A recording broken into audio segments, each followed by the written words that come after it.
ओम अज्ञानतिमिरान्धस्य ज्ञानाञ्जनशलाकया चक्षुरुन्मिलितं येन तस्मै श्रीगुरुवे नमः।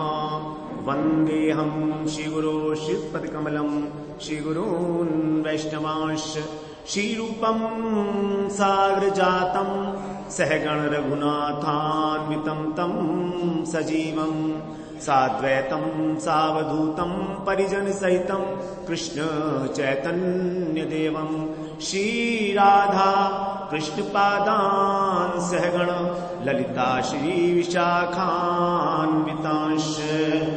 श्री कृष्ण चैतन्य प्रभो नित्यानंदा श्री अद्वैत गदाधर शिवसदि गौरभक्त वृंद। हरे कृष्ण कृष्ण कृष्ण हरे हरे, हरे राम राम राम हरे हरे। हरे कृष्णा। सर्वप्रथम मैं अपने गुरुपाद पद ओम विष्णुपाद अष्टोत्तर शत श्री श्रीमद भक्ति वेदांत माधव गोसाई महाराज के चरण कमलों में अनंत कोटि दंडवत प्रणाम ज्ञापन करता हूं। तत्पश्चात सभी उपस्थित वैष्णवों के चरणों में यथाविध दंडवत प्रणाम।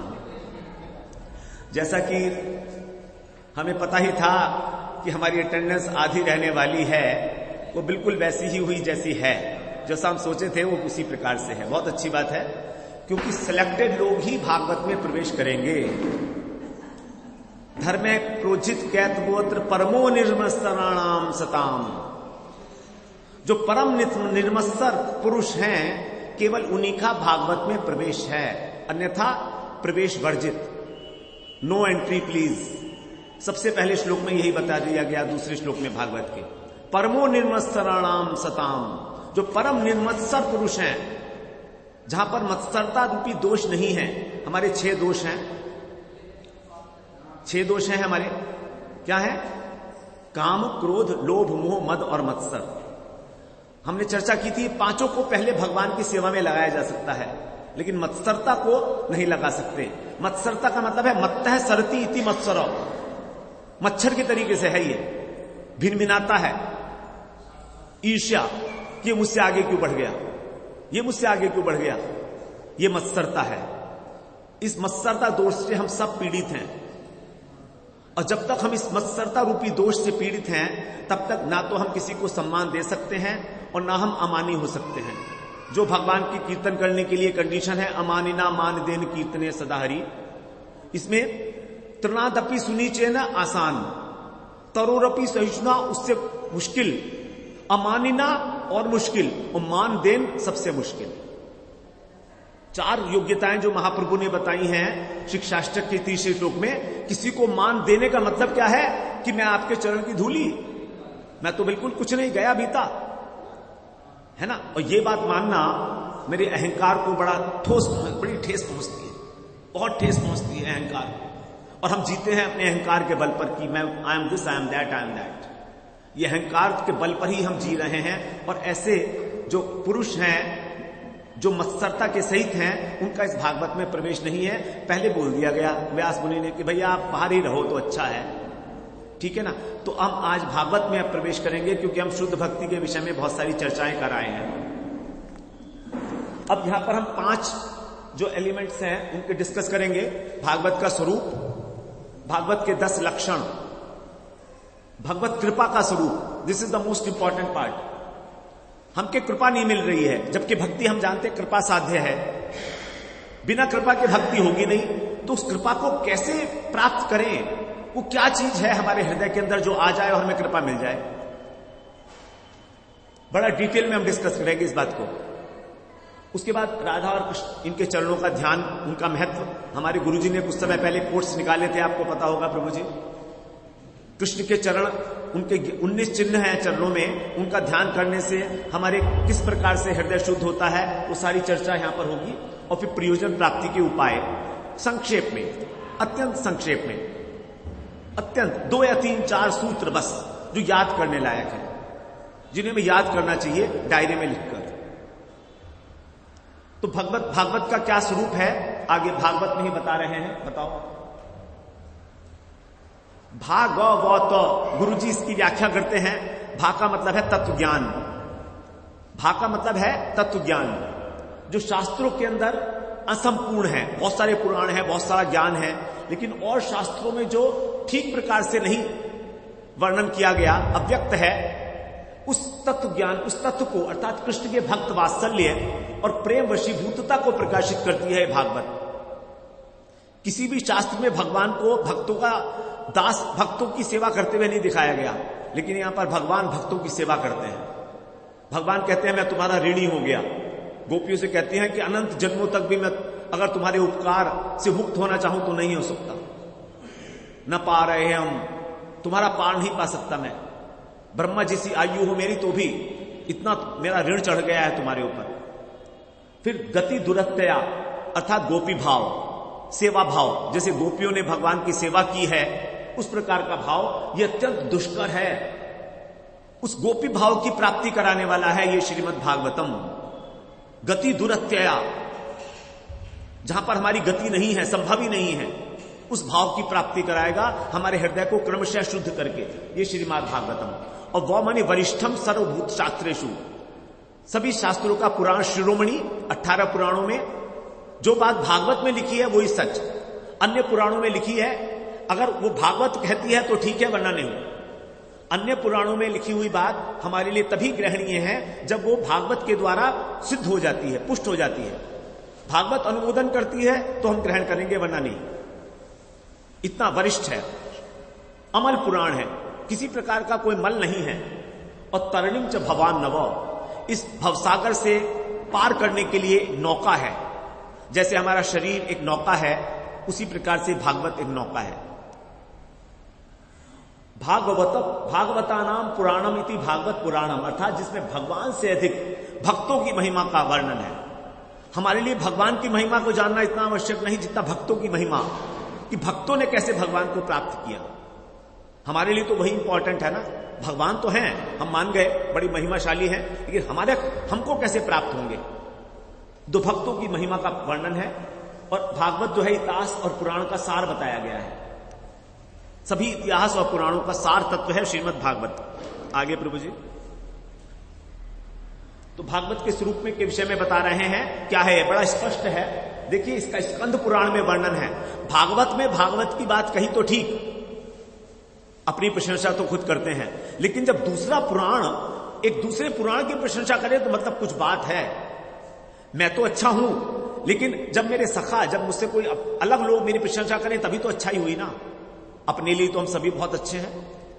तो भागवत में भागवत की महिमा का वर्णन है, लेकिन दूसरे पुराण में भागवत को सर्वोच्च कोटि पर रख रहे हैं। वही बता रहे हैं यहां पर, श्री कृष्णासक्त भक्ता नाम तन माधुर्य प्रकाशन, भगवान के माधुर्य का प्रकाशन करने वाला जो कृष्ण में आसक्त भक्त हैं, वो उनके लिए समुज्जरमपंती यथा वाक्यम विद्धि भागवतम हितत्, अर्थात जो कृष्ण में आसक्त भक्त हैं उनके हृदय में भगवान के माधुर्य भाव का आस्वादन कराने वाला, अभिव्यक्त करने वाला जो भगवान के माधुर्य का वचन है, सर्वोत्कृष्ट वचन, वही है श्रीमद् भागवतम।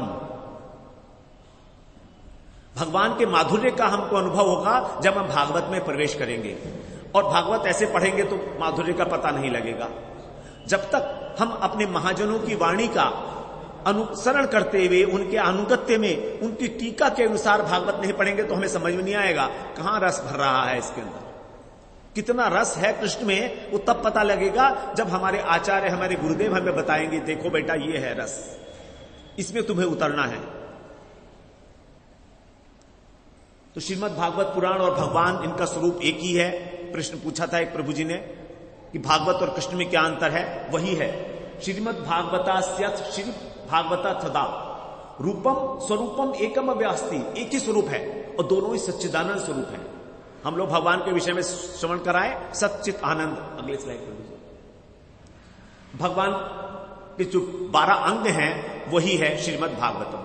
पादौ यदीयौ प्रथमा द्वितीयौ तृतीय तूर्यो कथितो यदूरु नाभेस्तथा पंचमेव षष्ठौ भुजान्तरं दोरयुगलं तथान्यौ कंठस्तु राजन नवमो यदीयो मुखारविंदम दशमः प्रफुल्लम एकादशो यस्य ललाटपट्टम शिरोऽपि तु द्वादशेव भाति। हमारे भागवत के आचार्य आए हैं, भागवत करते हैं प्रभु जी। प्रणाम है आपको, नमस्कार है प्रभु जी। भगवान भागवत का स्वरूप है। यहां पर भागवत करते हैं हमारे प्रभु जी, आए हैं अभी मथुरा से आए हैं विशेष रूप से। कह रहे हैं कि भगवान के जो 12 अंग हैं वही है श्रीमद् भागवत। भगवान का जो भागवत का प्रथम और द्वितीय स्कंद भगवान के चरण हैं।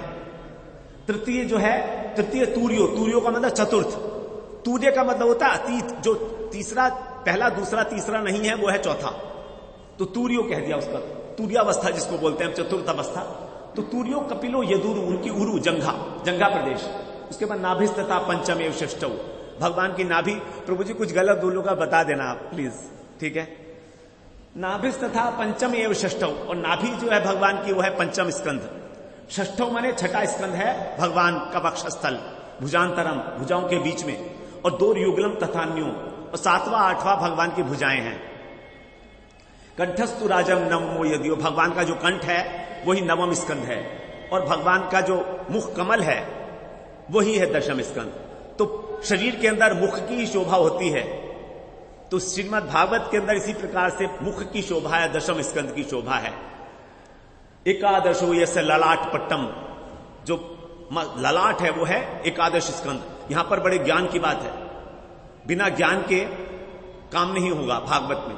उसके बाद शिरोपितु द्वादश एव भाति, ये हमारा सिर हो गया, तो ये भगवान का सिर है। तमाधिदेवम करुणानिधानम तमालवर्णम सुहितावतारम अपार संसार समुद्र से तुम भजामहे भागवत स्वरूपम। आप सब लोग जो है बोला करें मेरे साथ, ठीक है। जब ये श्लोक पढ़ रहे हैं सब लोग बोलिए जोर जोर से, ठीक है। एक बार दोबारा बोलेंगे, तमाधिदेवम, तमाधिदेवम करुणानिधानम तमालवर्णम सुहितावतारम अपार संसार समुद्र से तुम भजामहे भागवत स्वरूपम। जो कृष्ण है तमाल वर्णम, जिनका तमाल वर्ण, तमाल वृक्ष के भांति कृष्ण का जो विग्रह है, श्री विग्रह वो, और जो आदि देवम, जो आदि पुरुष है, करुणा निधानम, करुणा के निधान है, तमाल वर्णम सुहितावतारम, और हितावतारम मतलब जो कल्याण के करने के लिए ही इस जगत में अवतरित हुए हैं, ऐसे कृष्ण जो हैं वो क्या है?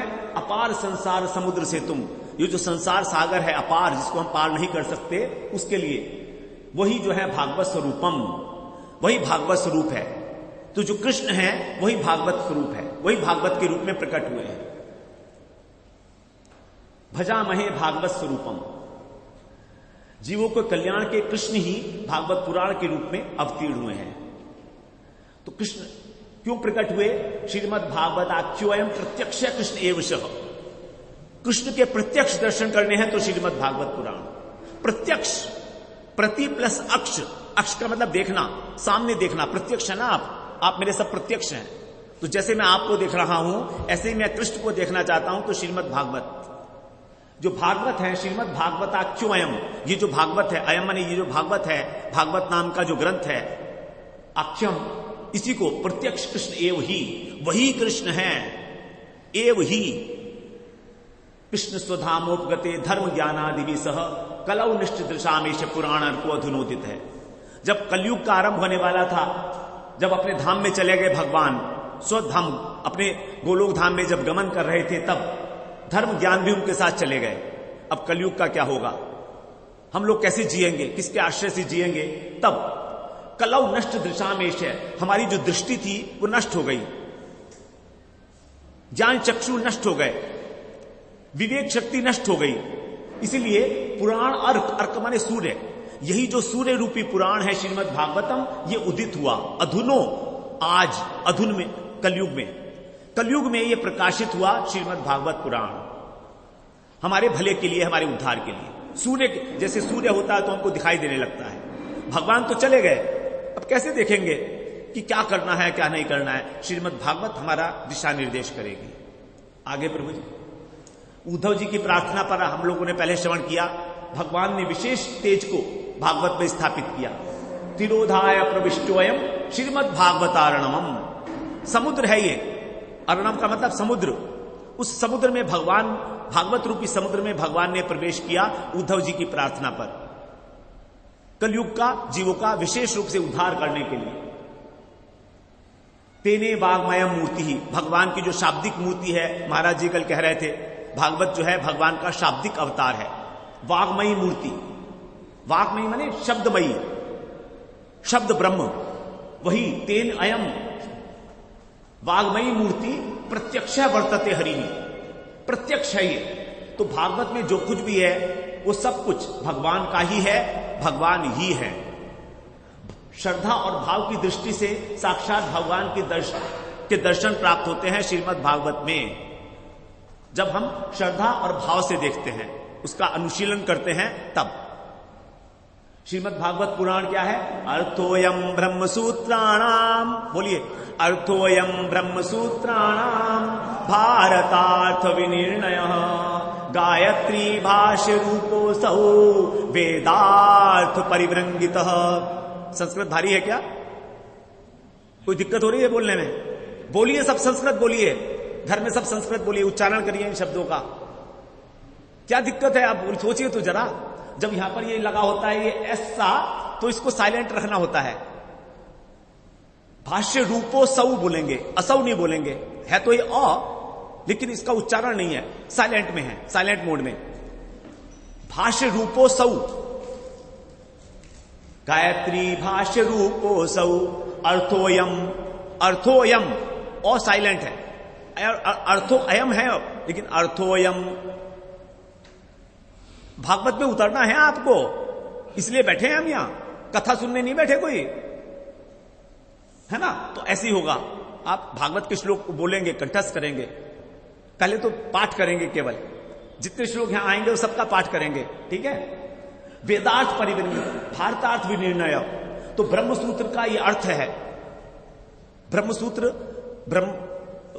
वेद व्यास जी ने बनाया, 550 सूत्र बनाए, सभी उपनिषदों का सार, केवल 550 सूत्रों में। सूत्र मतलब छोटा सा फॉर्मूला, उसका भी जो अर्थ है वो है भागवत। उसके बाद भारतार्थ विनिर्णय, महाभारत, भारत का मतलब महाभारत का जो तात्पर्य है वो है श्रीमद् भागवत पुराण। गायत्री भाष्य, जो सत्यम परम धीमहि, इसकी जो व्याख्या है वो है श्रीमद् भागवत। और वेदार्थ परिवृंगत, वेदों के अर्थ को विस्तार करने वाला। वेद से समझ में कुछ नहीं आता है, लेकिन यहां समझ में आ जाएगा। सरो वेदांत सारम ही श्रीमद् भागवतमिष्यते तदरसामृत तृप्तस्य नान्यत्र स्यात् रति क्वचित। स्यात् रति क्वचित, स्यात् रसित रति, र जो है वो है चला गया आधा, स्यात् रति क्वचित। तो ये हमारा जो है क्लास है ना, इसको हम सीख रहे हैं, ठीक है ना, भागवत में। आगे पढ़ो प्रभु जी। तो इस सर्व, पहला वाला ही करो, इसका अर्थ नहीं लिखा। सर्व वेदांत सारम, जितना भी वेदांत दर्शन है उसका सार श्रीमद् भागवत कहलाता है। और जब हम इसके रस से तृप्त हो जाते हैं, जब हमको भागवत का रस मिल जाता है, तब फिर हमें कहीं और पुराण पढ़ने की आवश्यकता नहीं, कोई पुराण पढ़ने की जरूरत नहीं है, कहीं और मन ही नहीं लगेगा। अरे जब भागवत रस का ग्रंथ है उसको पढ़ लिया तो फिर क्या करना है आगे, और है कि नहीं है? इतना रस है इसके अंदर। आगे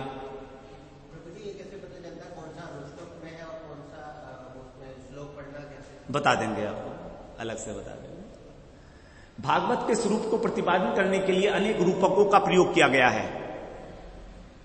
एक तरीका है, भागवत क्या है? रूपक, उपमा दी गई है रूपक के द्वारा। जैसे सूर्य, अध्यात्म दीप, वेद रूपी कल्प वृक्ष और मोहिनी रूप, ये सब उपमाएं हैं। कल्पतरु, सूर्य, जैसे हमने ये पढ़ा था अभी, कृष्ण स्वधामोपगते धर्म ज्ञान आदि भी से हम पढ़ चुके थे। ये नष्ट कलो नष्ट दिशा में से पुराण अर्को, अर्क मतलब सूर्य। तो सूर्य जो है जिस प्रकार हमको अंधकार का नाश करता है, उसी प्रकार भागवत हमारे अज्ञान का अंधकार कर, अज्ञान रूपी अंधकार का नाश करने वाली है। सूर्य हमें वस्तु का ज्ञान कराता है, हमें कर्म में प्रवृत्त करता है और हमें अधर्म के भय का निवारण करता है, अधर्म से। उसी प्रकार से भागवत 3 काम करती है। भगवान के यथार्थ रूप का ज्ञान मनुष्य को भक्ति में प्रवृत्त करती है और संसार भय से निवृत्ति करती है। संसार का भय नहीं रहेगा, कोई मुझे नहीं मार सकता। अभी तो हम बड़े भयभीत रहते हैं, लेकिन फिर भय नहीं रहेगा। अध्यात्म दीप क्या है? एक दीपक। जैसे दीपक होता है, प्रकाश होता तो बहुत कम है, लेकिन आप एक कदम चले तो वो आगे आपको प्रकाश देगा, फिर आगे बढ़े तो प्रकाश देगा। आगे की वस्तु नहीं, इमीडिएट की वस्तु दिखाएगा। उसी प्रकार से हर कदम पे, जीवन के हर कदम पे जो हमको रास्ता दिखाने वाला है वो है श्रीमद् भागवत। चाहे कोई भी कैसी भी समस्या होगी, हमको रास्ता दिखाएगा, अध्यात्म दीप की भांति। हर कदम पर हमको जो है दिखाने वाला, रास्ता दिखाने वाला है श्रीमद् भागवत पुराण। और कल्प वृक्ष की भांति जो चाहोगे वो मिलेगा। कल्प वृक्ष के नीचे कुछ भी चाहोगे वो मिल जाएगा। भुक्ति मुक्ति सब कुछ मिलेगा, यहां तक कि कृष्ण प्रेम जो हमारा पंचम पुरुषार्थ, जिसके विषय में हम लोग चर्चा किए, धर्म अर्थ काम मोक्ष से भी जो अतिक्रमण करके कृष्ण प्रेम की प्राप्ति, वो प्राप्ति कराने वाला कृष्ण प्राप्ति कर्म साक्षात। अकाम है सर्व कामो वा मोक्ष कामो उदारधि त्रिवेण भक्ति योगे न यजेत पुरुषम परम। चाहे तो कोई निष्काम व्यक्ति हो, मुझे कुछ नहीं चाहिए, कोई नहीं, भागवत पढ़ो। चाहे सारे कामनाएं हैं, संसार की बहुत सारी सामान चाहिए, भागवत करो। बताते हैं ना, अगर बेटा चाहिए तो भागवत करा लो भैया, सप्ताह एक। फैक्ट्री नहीं चाहिए, एक बार भागवत करा लो। पिताजी मर गए हैं, एक बार भागवत करा लो। सर्व काम होगा, कोई भी इच्छा हो भागवत करा लो, भागवत करो। और मोक्ष काम, यदि मोक्ष काम है तो भी। लेकिन ये उदार धी बड़ा इंपॉर्टेंट है। हर बुद्धि के अंदर उदारता होनी चाहिए। भगवान ने उदारता की बड़ी प्रशंसा की है। उदार वो है जो अपना सब कुछ दे देता है, उसी को हम उदार कहेंगे। उदारा सर्व एवैते ज्ञानी तो आत्मैव मे मतम। गीता में कह रहे हैं कि चारों भक्त मेरे उदार हैं, लेकिन ज्ञानी जो है वो तो मेरा आत्मा ही है। तो भगवान के भक्त बड़े उदार होते हैं, सब कुछ देने को तैयार। ऐसे उदार धी त्रिवेण भक्ति योगे न, यहां पर जो है भक्ति योग नहीं चलेगा, तीव्र भक्ति योग चलेगा। तो जो कुछ भी मांगोगे वो भागवत से मिल जाएगा। आगे प्रभु जी नेक्स्ट। भागवत का स्वरूप क्या है ये बता रहे हैं। कल्प वृक्ष, इसमें ये वाला श्लोक पढ़ेंगे हम लोग। निगम कल्प तरुर गलितम फलम शुक मुखादमृत द्रव संयुतम पिबत भागवतम रसमालयम मुहुरहो रसिका भुवि भावुका। यहां रहो है, ये मात्रा नहीं लगी। मुहुरहो रसिका भुवि भावुका। बड़ी लंबी व्याख्या है इस श्लोक की, लेकिन हम लोग 2 मिनट में करेंगे, हमारे पास उतना ही समय है। निगम कल्प तरुर गलितम फलम, जो वेद निगम है, आगम और निगम 2 प्रकार की श्रुतियां होती हैं, तो वेदों को निगम कहा गया है। निगम का मतलब संसार से बाहर निकलने का रास्ता।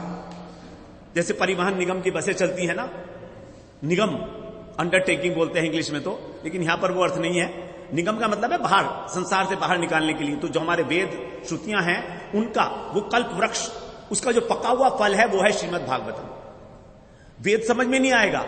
अब वेद के पेड़ में क्या होता है? तना होता है, पत्ते होते हैं, छाल होती है, किस काम की नहीं है। हमें काहे से मतलब? फल से। तो उसका जो फल है वो है श्रीमद् भागवतम। निगम कल्प तरुर गलितम फलम, गलितम माने पका हुआ, एकदम आम की तरह। शुक मुखाद अमृत द्रव संयतम, जब सुखदेव जी के मुख से वो निकला, निश्चित हुआ, तो वो और अधिक मधुर हो गया। तोता जब जिस आम पे मुंह मारता है वो बहुत मीठा होता है, तो सुखदेव जी तोते की भांति है, उनका नाम ही सुखदेव है। पिबत भागवतम रसमालयम, जो रस का आलय है, जो रस का समुद्र है, उस भागवत को पीना है, सुनना नहीं है, कान से पीना है, ऐसे करके एक बूंद भी बाहर ना झलक जाए। और कब तक पीना है? आलयम, मृत्यु पर्यंत, मोक्ष पर्यंत, जब तक कृष्ण प्रेम नहीं मिलेगा। आलयम, आलम के 2 अर्थ हैं कि वो स्वयं भी रस का आलय है, और हमको आलय का मतलब अंतिम समय तक, मोक्ष प्राप्ति तक श्रीमद् भागवत का पान करना है। मुंह रहो निरंतर, रसिका भुवि भावुका, वही लोग इसका पान करते हैं जो मोक्ष प्राप्त करने के बाद भी इसका पान करते रहते हैं लगातार। जो भावुक रसिक जन हैं, जो भक्त हैं भगवान के, इतना प्रेम पूर्वक इसका पाठ करते हैं, इसका पान करते हैं श्रीमद् भागवत का, नए नए अर्थ निकलते हैं हृदय में उसके। श्रीमद् भागवतम। इसलिए इसका आस्वादन को हमको सुखदेव जी की कृपा को प्राप्त करके ही जो है आस्वादन करना है शुद्ध मुख से, क्योंकि जो वैष्णव है वही इसका आस्वादन कर सकते हैं और ये उन्हीं का ग्रंथ है। यद वैष्णवा नाम प्रियम, भागवत केवल वैष्णव का प्रिय है। जो मायावादी और ज्ञानी और लोग हैं उनका प्रिय ग्रंथ नहीं है ये। वो गीता पढ़ेंगे, वो बहुत सारे ग्रंथ पढ़ेंगे, ईशोपनिषद पढ़ेंगे, सब कुछ पढ़ेंगे, भागवत को छुएंगे भी नहीं। और छुएंगे भी तो कुछ और कारणवश, भक्ति को प्राप्त करने के लिए, प्रेम को प्राप्त करने के लिए, सेवा वृत्ति को प्राप्त करने के लिए श्रीमद् भागवत नहीं पढ़ेंगे वो। तो वो जो है अवैष्णव मुखोदगीर्णम, यदि कोई अवैष्णव है उसके मुख से भागवत श्रवण करना ऐसा ही है जैसे दूध में कोई सांप अगर मुंह मार दे तो विषैला हो गया। यद्यपि दूध पुष्टिकारक है तो भी उसी प्रकार से श्रीमद् भागवत यदि भक्त के हृदय से, भक्त के मुख से नहीं श्रवण किया तो विष के समान है। भागवत वही, उसी प्रकार के अर्थ, उसी प्रकार के श्लोक। क्यों? क्योंकि जो भागवत के पीछे उसका उद्देश्य है बोलने का, वो उद्देश्य उनके हृदय में संचरित हो जाएगा। अब मुझे भागवत करके यदि 10 लाख रुपए कमाने हैं तो जो मेरी अर्थ प्राप्ति की अभिलाषा है वो अभिलाषा आपके हृदय में विराजमान हो जाएगी। अब आपको भी उससे पैसा कमाने की इच्छा पैदा होगी, कृष्ण प्रेम नहीं मिलेगा। वक्ता के हृदय के भाव श्रोताओं के हृदय में संचरित होते हैं, ऑटोमेटिक होते हैं। इसीलिए कहा गया कि जो जिसका प्रयोजन कृष्ण प्रेम नहीं है वो यदि भागवत का पाठ कर रहा है तो उसके मुख से भागवत मत सुनना, वो तुम्हारे लिए विष के समान हो जाएगी। वही भागवत, वही दूध जिसको सांप ने मुंह मार लिया है विष बन गया। इसीलिए बड़ी सावधानी की जरूरत है। टेलीविजन के ऊपर जो हम भागवत इधर उधर सुनते फिरते हैं, कहीं कोई काम नहीं आने वाली। मैंने भी बहुत भागवत सुनी, यहां आया जब जहां भागवत होती थी पहुंचता था। उसके बाद धीरे धीरे जब गुरु जी से भागवत सुनी, मेरे गुरु भाई यहां आए हैं जिनसे मैंने सीखी है भागवत, तो उन्होंने बहुत संग किया है उन्होंने इनका, आप समझ ना, उन तो परम शिष्य हैं उनके ये जो बैठे हैं यहां पर। तो जब उनके मुख से सुनी मैंने तो मैं उसके बाद कहीं नहीं गया, और कहीं जाता भी हूं तो 5 मिनट से ज्यादा भागवत नहीं सुन सकता अपने कान से, नहीं सुन सकता। उनकी बातों में वो समझ में आ जाता है क्यों बोल रहे हैं। 1 मिनट में पता लग जाता है भागवत कर क्यों रहे हैं, दूसरा मिनट नहीं लगता समझने में। प्रभु जी से मैंने पूछा, प्रभु जी मैं कहीं पर किसी की भागवत नहीं सुनना पाता, क्या मेरे द्वारा ये अवज्ञा हो रही है भागवत की? क्योंकि भागवत तो कृष्ण है और मैं बीच में उठ के चल देता हूं। तो उनका नहीं, कोई अवज्ञा नहीं है, तुम सुन ही नहीं सकते, बेकार हो गए अब तुम इधर उधर की बातें नहीं सुन सकते अब। आप समझ गए ना प्रभु जी? तो अवैष्णव के मुख से हमें न कर्तव्यम, हमारा कोई कर्तव्य नहीं है कि हम उसे सुने। श्रवणम नैव कर्तव्यम, जबकि श्रवण भक्ति बड़ी इंपॉर्टेंट है, सबसे पहली भक्ति है श्रवण। लेकिन कह रहे श्रवणम नैव कर्तव्यम, हमारा कर्तव्य नहीं है कि हम जाकर भागवत सुने। We should be very selective from whom we are listening Shrimad Bhagwat Puran, तभी उसकी कृपा हमें होगी, वरना नहीं होने वाली। उसके बाद भागवत का 5वां जो रूप बताया, मोहिनी रूप। ये मोहिनी रूप जो है ये आकर्षण करने वाला है, क्योंकि कहा ना भागवत सब कुछ देती है, सारे विषय भी दे देगी, तो बस वो विषयों में लिप्त हो जाएंगे। देवताओं को कहां मिली भागवत? देवता आए थे भागवत सुनने के लिए, सुखदेव जी ने भगा दिया, भाग जाओ। खरीदने आए थे अमृत देकर, स्वर्ग का अमृत देकर, उनका भाग जाओ। लेकिन इसीलिए केवल भागवत का आस्वादन करना है तो बड़ी सिंपल सी बात, नंबर 1, श्रीमद् भागवतार्था नाम स्वादो रसिकै सह। श्रीमद् भागवत के अर्थ के द्वारा जो प्रतिपाद्य विषय है भगवान का नाम, उसका आस्वादन करना है तो उसको केवल रसिक भक्तों के साथ करो, केवल रसिक भक्त।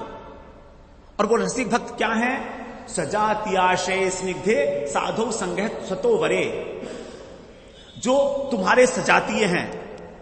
सजातीय का मतलब है जिनका उद्देश्य कृष्ण प्रेम है, जो राम भक्ति चाहते हैं उनके भागवत मत सुनना, वो तुम्हें राम की ओर ले जाएंगे। उनके इष्ट तो राम है ना, मैं राम की निंदा नहीं कर रहा हूं, because we are very specific. हम यहां पर अनन्य भक्ति की बात कर रहे हैं, इसलिए मुझे ऐसा कहना पड़ रहा है, लेकिन इसमें किसी प्रकार का कोई दोष ग्रहण ना करें, भूल कर भी, वरना महान अपराध होगा हमारे द्वारा। तो हमको कृष्ण प्रेम जो है, जो कृष्ण प्रेमी है, उनसे भागवत सुनिए। सजातीय आशय, जिनका उद्देश्य कृष्ण प्रेम है, आशय का मतलब उद्देश्य। स्निग्ध, स्निग्ध का मतलब यह है कि जिनका हृदय अत्यंत कोमल है, जो चाहते हैं कि किसी प्रकार से इसको भी कृष्ण प्रेम मिले। अगर कोई कठोर है तो हमारे लिए क्या करेगा? वो हमारे लिए क्या देगा? हमको कुछ नहीं देगा। हमको बड़ी बड़ी बातें सुनाएगा, बड़ी अच्छी बात है, स्वयं सिद्ध पुरुष है, लेकिन हमें नहीं मिल पाएगा। इसलिए कहा स्निग्ध, कोमल हृदय, रसिक हृदय, सरस हृदय, साधारण, सिंपल सा, स्निग्ध, स्निग्धता आवश्यक है। और फिर साधो संघे सदो परे, हमसे वरिष्ठ, जो बड़े मतलब हमसे जो श्रेष्ठ है, उससे श्रीमद् भागवत सुनना, तब रस का आस्वादन होगा। 3 बातें ध्यान रखनी पड़ेंगी। आगे कुछ बहुत सारे श्लोक है महिमा में। यस्य बोलिए 2-4। यस्या श्रवण मात्रेण मुक्ति करतले स्थिता, श्रवण करने मात्र से मुक्ति हाथ में आ गई। मुक्ति महारानी जो हमने सुनी, वैकुंठीय मुक्ति, सायुज्य मुक्ति, हाथ में करतले। वो कहते हैं ना, मेरी मुट्ठी में संसार, मेरी मुट्ठी में। जब कौन सा जियो चला था, कौन सा था, दुनिया तुम्हारी मुट्ठी में, मोक्षात में आ गया भागवत। यस्याम श्रवण मात्रेण, केवल सुनने मात्र से। उसके बाद सदा सेव्या श्रीमद् भागवती कथा, यस्या श्रवण मात्रेण हरिश्चित्तम समाश्रयेत्। सदा सेवनीय है, निरंतर सेवन करो, निरंतर सेवन करो श्रीमद् भागवत कथा का, जिसके श्रवण करने मात्र से भगवान हमारे हृदय के अंदर आकर समाश्रयेत्, आश्रय ले लेते हैं। भगवान हमारे हृदय में विराजमान हो जाते हैं, हमें अनुभूति होने लगती है। परमात्मा के रूप में विराजमान है, लेकिन अनुभव नहीं है। पहले हमने श्रवण किया, परमात्मा का साक्षात्कार नहीं होता हमको, लेकिन भगवान का साक्षात्कार होता है, अनुभव होता है। परमात्मा का साक्षात करने के लिए बड़ा पापड़ बेलने पड़ेंगे। यम नियम आसन प्रत्याहार धारणा ध्यान समाधि जाओ, करोड़ों जन्मों में ना होएगो। तावत् संसार चक्रेस्मिन् भ्रमते ज्ञानतः पुमान्, यावत् कर्णगता नास्ति सुख शास्त्र कथा क्षणम। जब तक ही हम इस संसार चक्र में भ्रमण करते हैं अज्ञान के कारण, जब तक ये सुखदेव जी के मुख से जो शास्त्र कथा निकली है वो हमारे कानों के भीतर नहीं जाती, तब तक हम इस संसार में भ्रमण करेंगे। किम श्रुतैर्बहुभिः शास्त्रैः पुराणश्चैव भ्रमावहि, एकम शास्त्रम भागवतम शास्त्रम मुक्तिदानेन गर्जति। सिंह के समान गर्जना करती है भागवत। जैसे सिंह दहाड़ता है ना जंगल में, सारे पशु इकट्ठे हो जाते हैं, ऐसी श्रीमद् भागवत की गर्जना है। भागवत गर्जना कर रही है। किम श्रुति और शास्त्र पढ़ के क्या करोगे? कुछ नहीं है। पुराण से भ्रमावा, केवल भ्रम होगा, भ्रमित हो जाओगे, कुछ नहीं मिलेगा। एकम भागवतम शास्त्रम मुक्तिदानेन गर्जति, एक ही भागवत शास्त्र बस बहुत है हमारे लिए। तावत् पापानि देहेऽस्मिन् निवसन्ति तपोधना, यावन्न श्रूयते सम्यक् श्रीमद् भागवतम नरै। हमारे हृदय के अंदर पाप तभी तक रहते हैं जब तक हम लोगों ने अच्छी प्रकार से भागवत नहीं सुनी। जब भागवत सुनते हैं ना तो बताते हैं सारे जो पाप है वो अंदर कांपने लगते हैं। अरे अरे ये क्या हो गया? बोले क्या हो गया? अरे भागवत सुन रहा है। बोले हमें छोड़ना पड़ेगा इसको। अगर हमारे घर में बाहर पुलिस आ जाए अचानक रात को 2 बजे, बाहर निकलिए आप सब, घबरा जाएंगे, हम क्या कर रहे हो भाई, कांप जाएंगे एकदम, ये घर नहीं है तुम्हारा, बाहर निकलो सब। ऐसे ही भागवत पाप को कहती है बाहर निकलो सब, मैं आ गई नहीं। आप इमीडिएटली पाप भाग डर डर के भागने निकलते हैं। एक शास्त्र में तो पद्म पुराण में यह भी लिखा है प्रभु जी कि जो भगवान के भजन में और जब हम मंत्र उच्चारण करते हैं जो नाचता है, तो जब जो नाचता है तो सारे पाप जो है थरथराने लगते हैं। अरे हमको भागने का समय आ गया। तो जब मैं नाचता था बट में तो मैं लोगता था यार तुम्हें कुछ पाप कम करने हैं? बोले हाँ। बोले मैंने कहा मेरे साथ आ जाओ, नाचने शुरू करते हैं। पाप भागने लगेंगे डर डर के। लिखा था उसमें पद्म पुराण में लिखा है ये कि पाप डर डर के कांपने लगते, बाहर भागने लगते। भागो भागो बेटा भागो, यहां से नाचने लगा है भगवान का नाम में। तो ऐसे कांपते हैं पाप हमारे अंदर प्रभु जी। This a fact. अनुभव करिए इस बात को, कितना प्रफुल्लित हो जाता है मन जब आप हाथ उठा के हरे कृष्णा बोलते हैं तो आनंद। यस्याम वैश्रूयमाणायाम कृष्णे परम पुरुषे भक्तिरुत्पद्यते पुंस शोक मोक भयापहा। सारी महिमा आपने गाई है, मैंने नहीं गाई। श्रूयमाणायाम, देखिए यहां भी लिखा है श्रूयमाणायाम, श्रूयमाणायाम श्रवण मात्रेण, केवल श्रवण मात्र से जो कृष्ण परम पुरुष परम पुरुषोत्तम है, भक्ति उत्पद्यते पुंस है, व्यक्ति के हृदय में भक्ति उत्पन्न हो जाती है, प्रकाशित हो जाती है, उत्पन्न तो नहीं होती। और शोक मोह भयापहा, ये तीन चीजें हमारी बड़ी प्रबल हैं, शोक मोह और भय। शोक होता है भूतकाल के लिए, भय होता है भविष्य से, और मोह का मतलब वर्तमान। आज हम सब मोहित हैं, अपने आसक्त हैं घर परिवार में, संसार में, ये मोह है। जो अर्जुन को हुआ था मोह, कह रहा था मेरे कुटुंबी मर जाएंगे तो क्या होगा, स्त्रियां विधवा हो जाएंगी, वर्ण संकर हो जाएंगे, ये मोह था उसका। तो भगवत से तो सारी चीजें भूत भविष्य वर्तमान तीनों समझ जाते हैं। ये वाला श्लोक बड़ा इंपॉर्टेंट है, पढ़िए। श्रीमद् भागवतम पुराणम अमलम यद वैष्णवानां प्रियम यस्मिन् पारमहंस्यमेकममलं ज्ञानं परं गीयते तत्र ज्ञान विराग भक्ति सहितं नैष्कर्म्यमाविष्कृतं शृण्वन् सुपठन् विचारण परो भक्त्या विमुच्ये नरः। कल जो प्रभु आए थे उन्होंने हमको पाठ पढ़ाया था, इसकी लास्ट की लाइन, तो ये लास्ट की लाइन उन्होंने समझाई थी कल। श्रीमद् भागवत पुराण कैसा है, अमल, यहां पर कोई मल नहीं है। कर्म ज्ञान योग ये मल है, प्रकृति के जो तीन गुण हैं सत्व रज तम, ये मल हैं। इन सब से जो बिल्कुल परम विशुद्ध है वो श्रीमद् भागवतम वैष्णवों का ही प्रिय है, अब वैष्णव का कभी प्रिय नहीं होगा। जो सेवा करना चाहता है भगवान की वही वैष्णव, वही भागवत पढ़ेगा। यस्मिन पारमहंस्यम एकम अमलम, यहां पर जो अमल ज्ञान है, तत्व ज्ञान, विशुद्ध भगवत ज्ञान, उसका यहां पर वर्णन किया गया है। परम गीयते, यही हमारी पारमहंसी संहिता है, जिसको हम बोले सात्वत संहिता। हमने इसका हेडिंग दिया था सात्वत संहिता का स्वरूप, यही है पारमहंस। जो परमहंस लोग हैं वो इसका अनुशीलन करते हैं।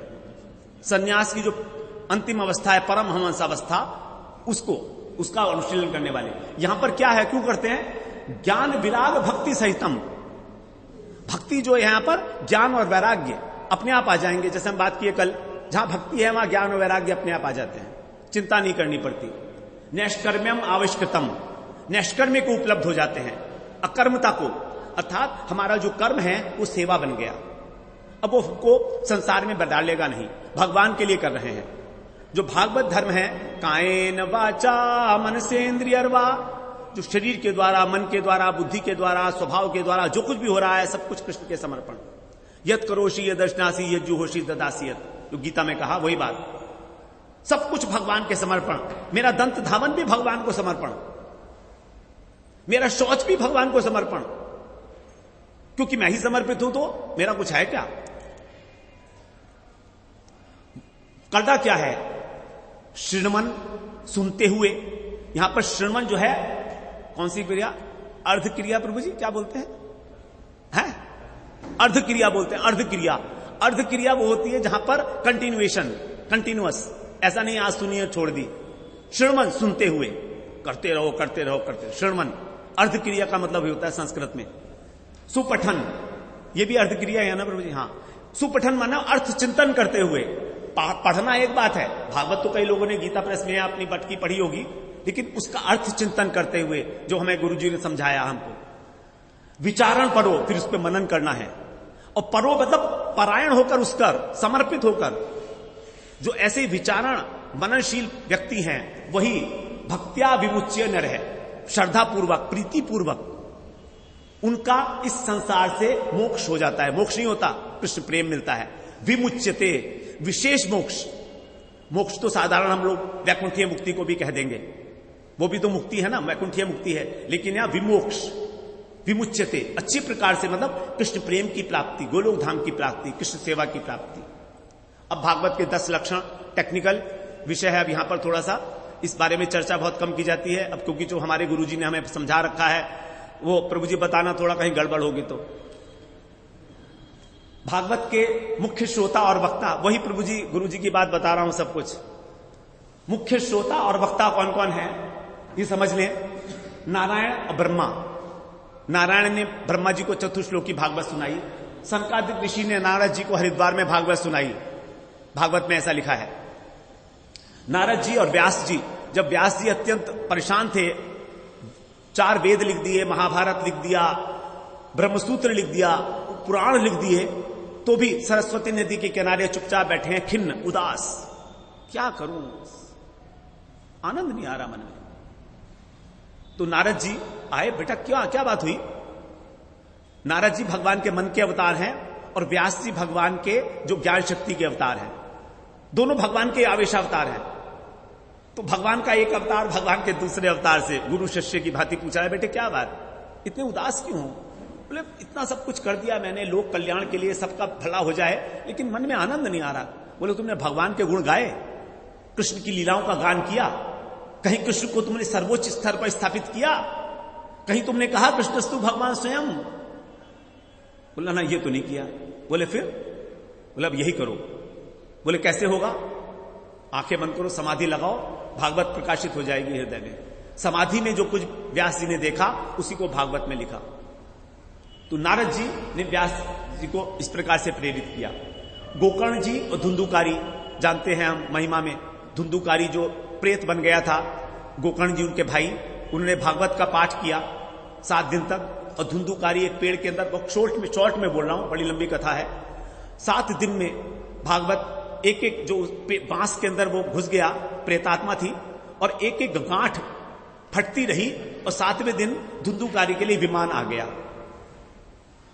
गया वैकुंठ से लेने के लिए। अब सारे लोग बैठे थे और भी, उन्होंने कहा प्रभु हमारे लिए विमान नहीं आया, क्या बात है? पार्षदों से पूछा गोकर्ण जी ने कि इन सभी तो भागवत सुन रहे हैं, इनके लिए विमान क्यों नहीं आया? धुंधुकारी के लिए। बोला इसने विचारण किया, इसने मनन किया, शर्मन सुपठन विचारण परो, यही है, इसके लिए विमान आ गया। बोला अरे हमें तो बता नहीं तय करना है। चलो कोई बात नहीं, सबने प्रार्थना की गोकर्ण जी से, दोबारा करिए भागवत। गोकर्ण जी ने दोबारा भागवत की है, और उसके बाद बताते हैं कि सबके लिए विमान आया है, सबके लिए, है ना प्रभु जी, सबके लिए विमान आया, सब लोग वैकुंठ में गए हैं भागवत का श्रवण करके। ऐसा है श्रीमद् भागवत पुराण। और यह बहुत पुरानी बात नहीं है, कलयुग के प्रारंभ की बात है।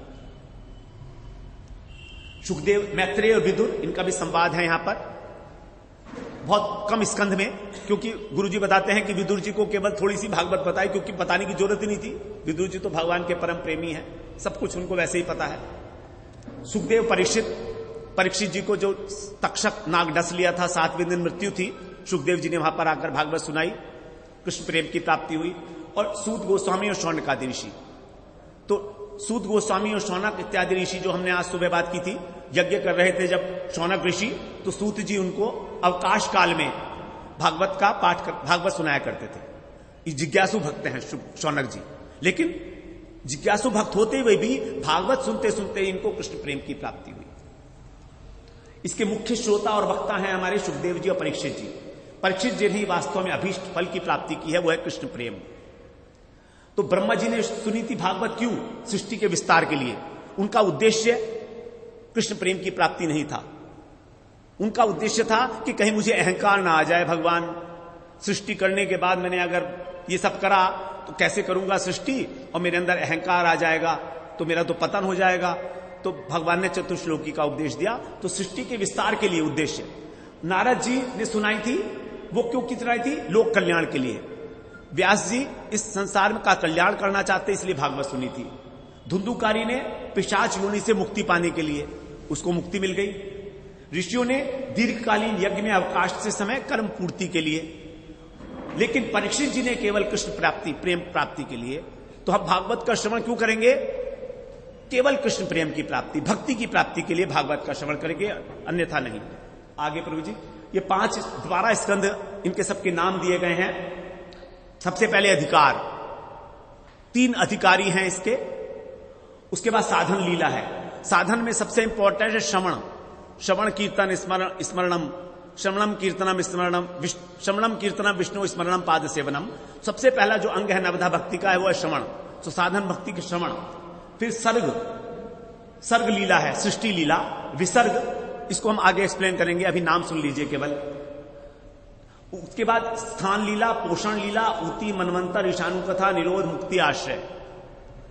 अब क्या है इसको आगे श्रवण करते हैं। प्रथम स्कंद में अधिकार लीला और साधन लीला। यहां पर श्रोता और वक्ता के अधिकार का निरूपण है। 3 प्रकार के श्रोता हैं, 3 प्रकार के वक्ता हैं।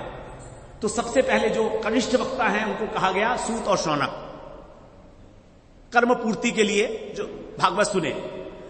मध्यम श्रोता है नारद और व्यास। यद्यपि नारद और व्यास भगवान के अवतार हैं, परम श्रेष्ठ, तो भी उनको मध्यम कहा गया, क्योंकि व्यास जी लोक कल्याण की भावना से प्रेरित होकर भागवत सुने, जबकि व्यास जी ने रचना की भागवत की, तो भी वो उनको कहा पर मध्यम श्रोता में डाल दिया गया। और जो व्यास जी के शिष्य हैं, जो व्यास जी के पुत्र हैं सुखदेव जी, वही सबसे उत्तम वक्ता हैं और परीक्षित जी सबसे उत्तम श्रोता हैं। तो इस प्रकार से इसके जो 19 अध्याय हैं, उन 19 अध्याय के अंदर ये 2 प्रकरण नहीं, 3 प्रकरण है, गलती से टाइप हुआ है, 3 प्रकरण है इसके अंदर 19वें अध्याय में। 19 अध्याय का जो प्रथम स्कंद है उसमें 3 प्रकरण है। फिर दूसरा स्कंद है साधन लीला। इसमें सबसे मुख्य श्रवण के लिए 3 बातें आवश्यक है। हम लोगों ने पहले भी श्रवण किया था। ध्यान अर्थात एकाग्रता, हृदय प्रसाद अर्थात श्रद्धा, और मनन, उसके ऊपर मनन करना। हमारा श्रवण तभी फलीभूत होगा जब ये 3 बातें होंगी। भगवान का ध्यान करते हुए एकाग्रता पूर्वक, ध्यान पूर्वक। नंबर 2 हृदय प्रसाद, हृदय की प्रसन्नता, श्रद्धा। चित्त की प्रसन्नता को ही श्रद्धा कहा गया है, चित्तवृत्ति, संप्रसन्नता। तो श्रद्धा ही जो है दूसरा, और तीसरा है मनन। इस प्रकार से इसमें 3 प्रकरण हैं, 10 अध्याय हैं। इसमें 2 अध्याय, इसमें 2 अध्याय और इसमें 6 अध्याय। इस सृष्टि के अंदर सृष्टि का वर्णन है यहां पर। उसके बाद फिर 10 लक्षण बता देते हैं जो भागवत के अंदर लिखे हुए हैं। अत्र सर्गो विसर्गश्च स्थानम पोषणमूतय मन्वंतरेशानुकथा निरोधो मुक्तिराश्रय। अब 2 स्कंद तो हो गए, आगे बचे 10। उन 10 स्कंद का यहां पर निरूपण किया गया 10 लक्षणों के रूप में। और जो 10वां लक्षण है वो है आश्रय। उस आश्रय तत्व को प्रतिपादित करने के लिए 9 लक्षणों को जानना आवश्यक है। क्लियर? तो हमारा उस आश्रय तत्व में अर्थात कृष्ण में प्रवेश तब होगा जब हम उन 9 लक्षणों को जान लेंगे अच्छी प्रकार से। अदरवाइज हमको कृष्ण की लीला में कोई रस नहीं मिलेगा और ना ही हम उसका अनुभव कर पाएंगे। वरना तो व्यास जी पहले ही 10वें स्कंद को रख देते और कहते भैया कृष्ण लीला का पाठ कर लो, हो गया काम। ये इतनी सारी बार लंबी लंबी बातें करने की क्या जरूरत थी? 18,000 श्लोक की भूमिका तैयार कर रहे हैं वो धीरे धीरे, किसका प्रवेश हो जाए कृष्ण प्रेम में। तो यहां पर जो है 10 लक्षण है ये, सर्ग, विसर्ग, स्थान, ऊति, मनवंतर, ईशानुकथा और निरोध और मुक्ति और आश्रय। प्रभु जी नींद आ रही है, कोई बात नहीं, हरि बोल, जाग जाओ थोड़ी देर, क्या फर्क। पानी दो प्रभु जी को। प्रभु जी आपको जानना जरूरी है, आपके ऊपर आपको रिसर्च करनी है, इस पे डॉक्टरेट करनी है आपको।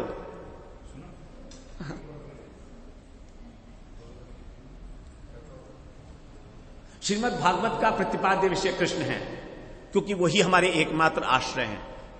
केवल जीवन में आश्रय की ही महिमा है। मैंने जब अपने गुरुदेव का आश्रय ले लिया तो मेरी महिमा हो गई। लोग मुझे पूछने लगे, और जब तक नहीं था गुरु का आश्रय तब तक तो मैं सड़क पे घूमता था ऐसे ही पागलों की तरह।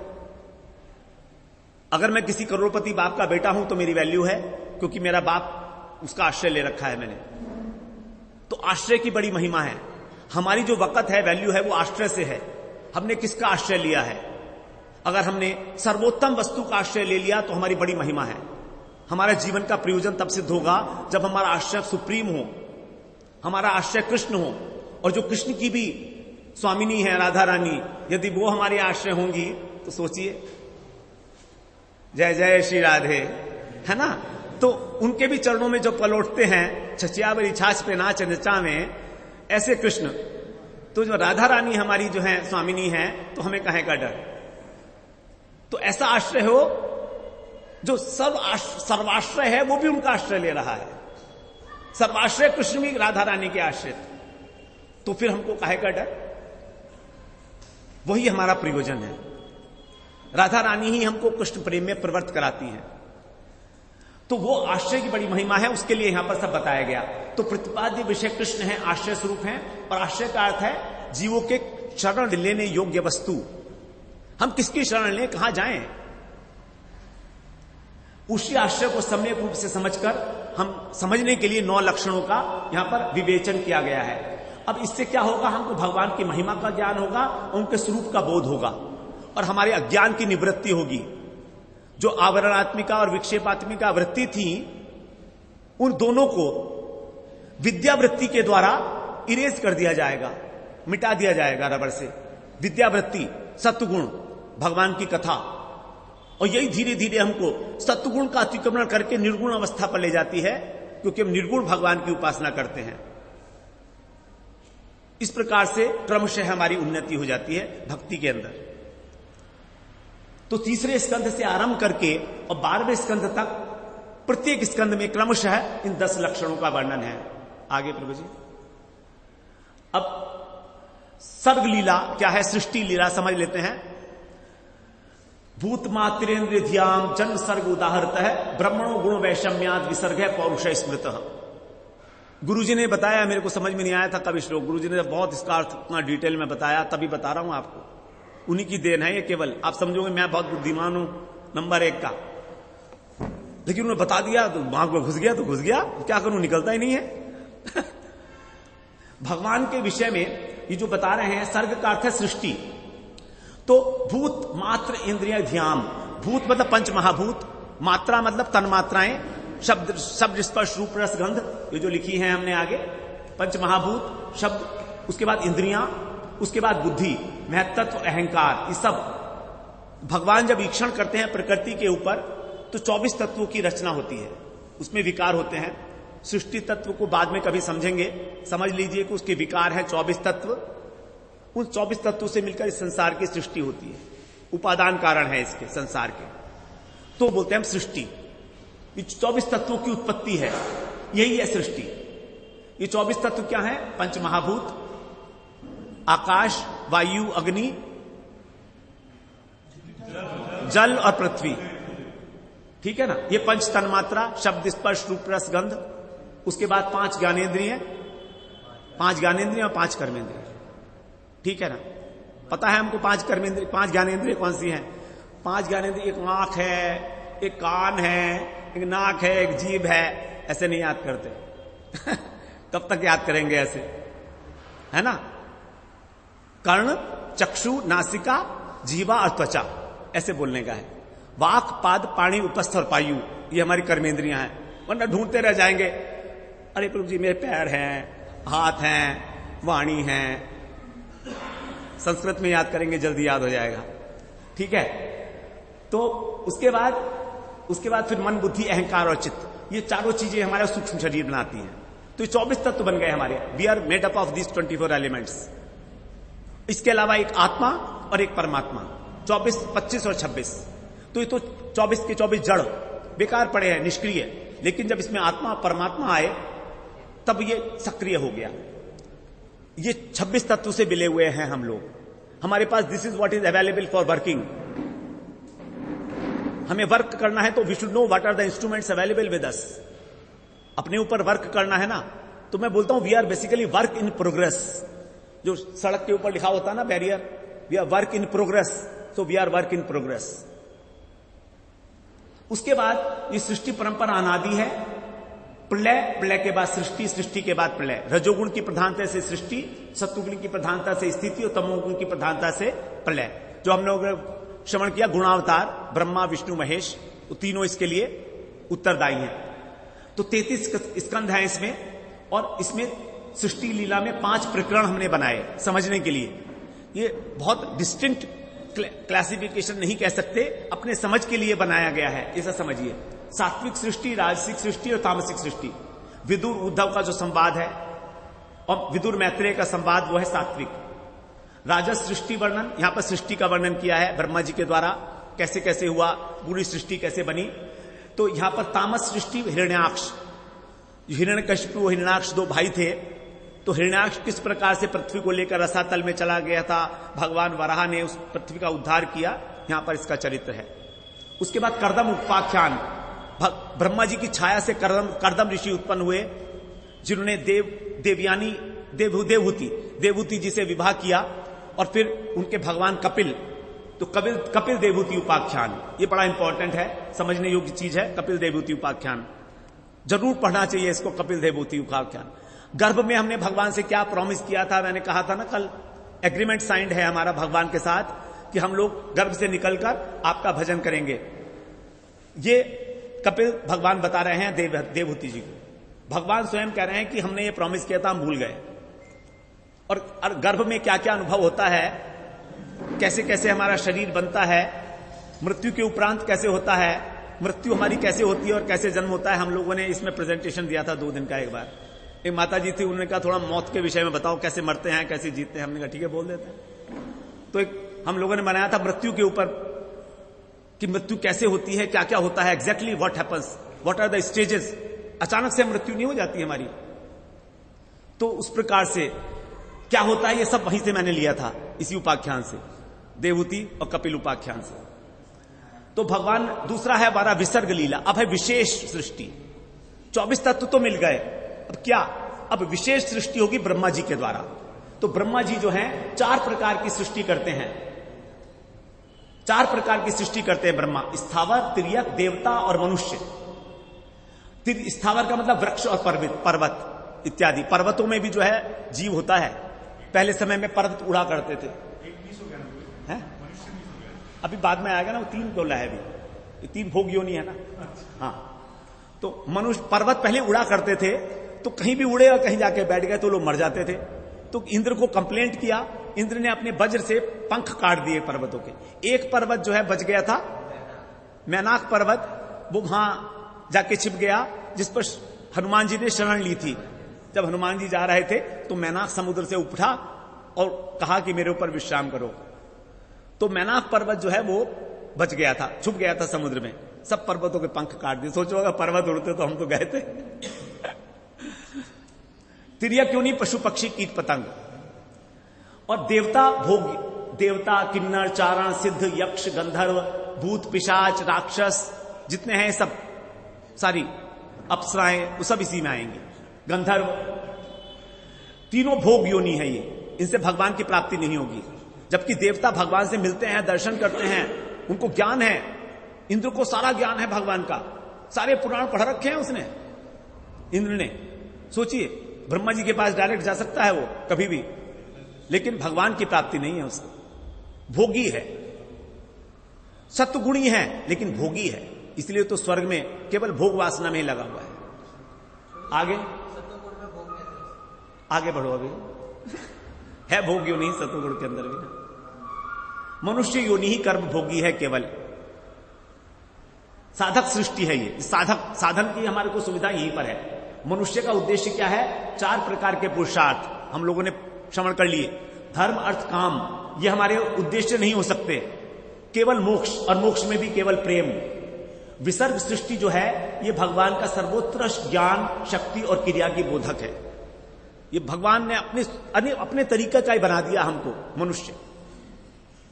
भगवान की 3 जो हैं शक्तियां हैं वो। उसके बाद ये इस सृष्टि के बाद वर्णन करने का कारण क्या है कि भगवान की महिमा को जाने, उनका अनुसंधान करे, अथा तो ब्रह्म जिज्ञासा, और भगवान को प्राप्त करे, कृष्ण प्रेम को प्राप्त करे। यही जीवन की सार्थकता है। इसीलिए इस विसर्ग सृष्टि का वर्णन हुआ। विसर्ग लीला में 31 अध्याय, 4 प्रकरण। हम लोगों ने कल से भागवत दोबारा से शुरू की है, 1 साल बाद, YouTube के माध्यम से कल से ही शुरू की है। और 1 वर्ष पहले हमने 18 मार्च को शुरू की थी, गौर पूर्णिमा के दिन भागवत। वही कल से तो दोबारा शुरू की है YouTube पर, उसको अपलोड करके। तो यहां पर अब 31 अध्याय और 4 प्रकरण हैं। धर्म प्रधान, अर्थ प्रधान, काम प्रधान और मोक्ष प्रधान। सबसे पहले धर्म प्रधान में दक्ष प्रजापति की कथा है। दक्ष यज्ञ करता था, वो तो दक्ष जो है सृष्टि रचना कर रहा है, तो इसलिए उसका जो है धर्म प्रधान सृष्टि है। ये धर्म, अर्थ, काम, मोक्ष चारों आ गए। तो अर्थ प्रधान है ध्रुव महाराज। ध्रुव महाराज को हम लोग श्रवण किया, अर्थार्थी भक्त थे। काम प्रधान पृथु महाराज। पृथु महाराज ने इस पृथ्वी से सब प्रकार की चीजों को उपलब्ध कराया, जिसको जो जो चाहिए थी, सबकी कामनाओं को पूरी कराया। पृथु महाराज भगवान की पालन शक्ति के अवतार हैं। पृथु महाराज की कामना नहीं थी, लेकिन पृथु महाराज ने इस पृथ्वी का दोहन किया और जिसको जो वस्तु चाहिए थी उसको वो वस्तु उपलब्ध कराई, सभी कामनाओं को पूर्ण किया। इसके लिए उसको काम प्रधान सृष्टि प्रकरण कहा गया। यह मत समझिए पृथु महाराज की कोई कामनाएं थी, ऐसा नहीं। उसके बाद मोक्ष प्रधान, यहां पर पुरंजन उपाख्यान है। गुरुजी बताते हैं इसका नाम है ज्ञान पंचाध्यायी। इसमें 5 अध्याय हैं। भागवत के अंदर 3 पंचाध्यायी हैं। ज्ञान पंचाध्यायी जिसको पुरंजन उपाख्यान के माध्यम से बताया गया, उसके बाद है रास पंचाध्यायी जो हम जानते हैं, और एक है कर्म पंचाध्यायी, युधिष्ठिर और नारद जी का संवाद 7वें स्कंध में। ज्ञान पंचाध्यायी, कर्म पंचाध्यायी और रास पंचाध्यायी। रास पंचाध्यायी को तो हम लोग जानते हैं, बीच का पोर्शन गोपी का गीत है, गोपी गीत, वो भी हम जानते हैं, लेकिन ये हम लोग जानता थे। तो ये ज्ञान पंचाध्यायी है, बड़ी महत्वपूर्ण है। तो जैसे कपिल उपाख्यान बड़ी इंपॉर्टेंट चीज है, सुनने लायक, 3रे स्कंध में सबसे इंपॉर्टेंट वस्तु है कपिल उपाख्यान। उसी प्रकार से यहां पर पुरंजन उपाख्यान जरूर श्रवण करना चाहिए। इससे हमारे हृदय की ग्रंथि का भेदन होता है। बिल्कुल ऐसा ही है जैसे हमारे लिए कहा जा रहा है। एक उपमा दी गई है। उसके बाद दक्ष प्रजापति में यज्ञ, ध्रुव महाराज और पृथु महाराज की कथा है, और ज्ञान पंचाध्यायी में पुरंजन उपाख्यान। आगे प्रभु जी। एक छोटा सा प्रश्न था, जैसे आपने ये काम प्रधान में तो पृथु महाराज के लिए बोला कि हमारे लिए, तो ये ऊपर वाले में भी ऐसे एप्लीकेबल होगा या वो वाला? ना, दक्ष ने जो यज्ञ किया था वो सृष्टि की उत्पत्ति के लिए, तो धर्म था, धर्म का आचरण कर रहे थे, वो ठीक कर रहे थे। उसी प्रकार ध्रुव महाराज अर्थ की कामना से सबके लिए आएगा या खाली ध्रुव महाराज के लिए? उसका नाम दिया गया है प्रकरण का, बस प्रकरण समझ में आ जाए। ये सब ऐसा किया हुआ है, व्यास जी के द्वारा नहीं किया भाई, है ना प्रभु जी? ये तो हमारे समझने के लिए है। फॉर हम लोग क्या है, मंद बुद्धि। अब 12 स्कंद बोल दिए, अब उसको छोटा छोटा पाठ करके तो समझेंगे ना। उस समझ को क्रिएट करने के लिए, जैसे गीता में हमने कितने सारे प्रकरण बनाए थे, 700 श्लोक में हमने 80 प्रकरण बनाए, लगभग 80। सोचिए आप, ऐसे यहां पर प्रकरण वाइज जब चलते हैं तो बात समझ में आने लगती है, बड़ा आसान हो जाता है समझना। धर्म अर्थ काम मोक्ष याद है, धर्म में उसकी लीला है, उसकी लीला याद हो गया। तृतीय स्कंद की विषय वस्तु क्या है सबको याद हो गई, केवल इससे। वरना याद करते रहो, याद ना होएगा। इतने सारे अध्याय, 335 अध्याय है भागवत में, कहां तक याद करोगे? 5वां स्कंद स्थान लीला। अब भगवान ने मनुष्य बना दिया, उसको रखेंगे कहां? स्थान तो चाहिए ना, मर्यादा। तो मर्यादा में रखने के लिए उसको स्थिति वैकुंठ विजय, जो स्थिति है अर्थात मर्यादा, वही वैकुंठ की विजय। वैकुंठ का मतलब भगवान की जो विजय है वो यही है। भगवान का जो सर्वोत्कृष्ट स्वरूप है, ब्रह्मा और शिव से जो उनकी उत्कृष्टता है वो यही है कि वो सबको स्थित करते हैं, उनका पालन करते हैं, उनको मर्यादा में रखते हैं। ऐसे भगवान वैकुंठ, वही उनकी विजय है, वही स्थिति है। तो इसके अंदर जो है अनेक प्रकार के भूगोल और खगोल का वर्णन है। 26 अध्याय, 26 अध्याय हैं और 4 प्रकरण है। सबसे पहले स्थान विभाजक प्रकरण। प्रियव्रत महाराज का चरित्र, उन्होंने इस पृथ्वी के अंदर डिवाइड किया, इस पृथ्वी को पूरा अलग अलग स्थान को विभाजित किया, अपने पुत्रों को दिया और वर्गीकरण किया। सूर्य की परिक्रमा करते करते जब उनका रथ पहिया घूमा तो 9 द्वीप बन गए। 9 थे ना, 9 7 द्वीप है ना, 7 द्वीप बन गए। सोचिए, उन्होंने कहा, प्रियव्रत महाराज की जरा कथा सुनिए। ये उत्तान पात्र के भाई थे और उनके स्वयंभू मनु के पुत्र। जब प्रियव्रत महाराज को राजा बना दिया गया तो इन्होंने कहा, अरे 12 घंटे आदमी सोता है, मैं रात होने नहीं दूंगा। इस सूर्य को दिमाग खराब है सूर्य का। उन्होंने अपने अंदर इतना तेज प्रकट किया कि उस रथ पे बैठ के जब सूर्य के पीछे पीछे घूमने लगे तो दिन रात होनी खत्म हो गई। दूसरे सूर्य की भांति जो है प्रियव्रत महाराज सारे समय दिन करने लगे। तब जब उनके रथ था, उसके जो पहिए थे, उन पहियों से पृथ्वी में जो गड्ढे बन गए, उससे 9 द्वीप बन गए। इस प्रकार से 9 द्वीप का निर्माण हो गया। तो स्थान का विभाजन हो गया, पृथ्वी का विभाजन हो गया। फिर स्थान शोधक प्रकरण। यहां पर ऋषभ देव जी भगवान के आवेशावतार हैं। यहां पर जो चरित्र है जड़ भरत और रहुगण का, जो अभी हमारा चल रहा है भागवती वार्ता में, वो बड़ा महत्वपूर्ण है, बड़ा तत्वदर्शी। हर एक स्कंद के अंदर जो बड़ी सूक्ष्म कथाएं होती हैं, तो हर एक स्कंद में जो खास खास उपाख्यान हैं उनको जरूर पढ़ना चाहिए विशेष रूप से। तो यहां पर जो है उसको चरित्र को पढ़ना चाहिए।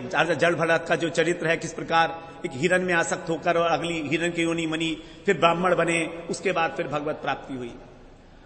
फिर आगे है स्थान नामाकरण प्रकरण। यहां राजा भरत का चरित्र है, इसके अंदर रघुगण की कथा है। यहां पर तो उन्होंने उपदेश दिया है ऋषभ देव जी ने अपने पुत्रों को।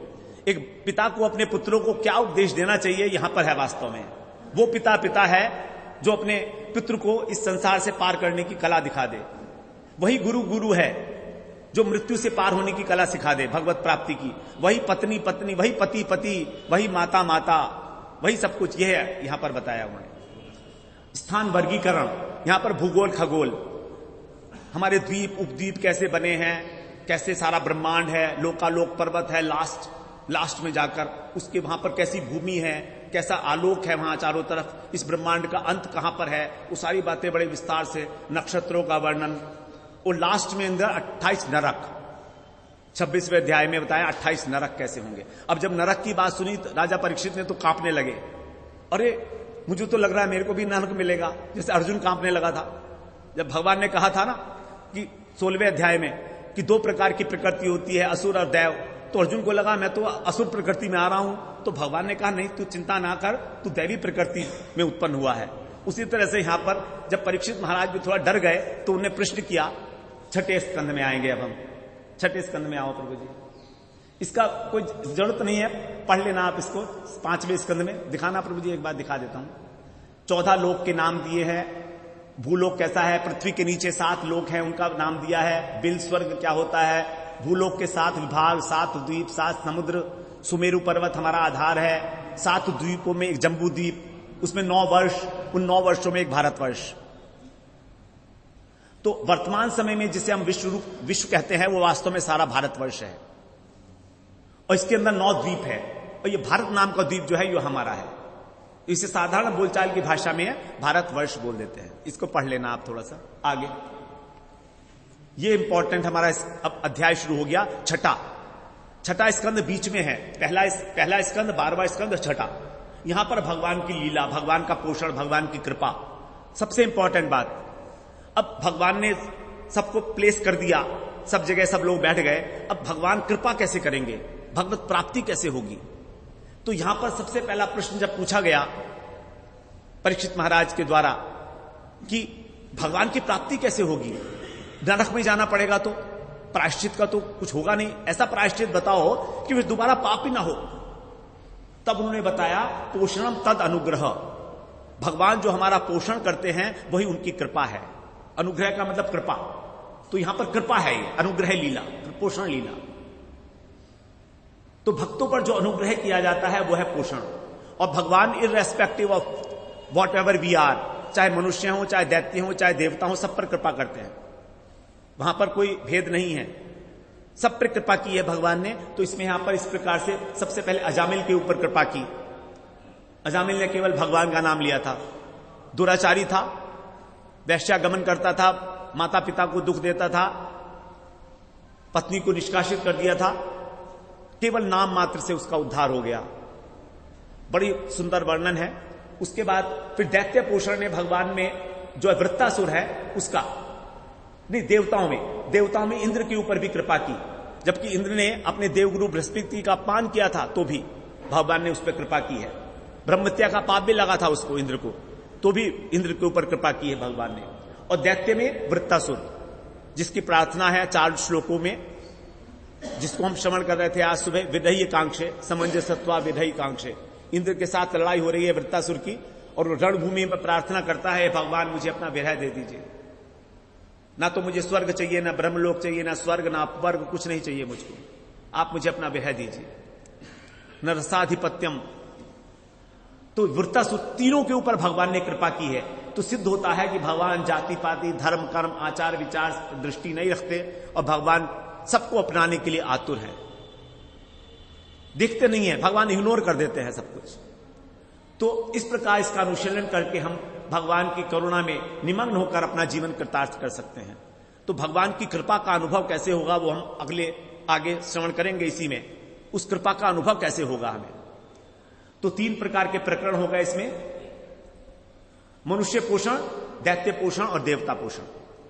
अजामिल उपाख्यान, वृत्तासुर उपाख्यान और इंद्र।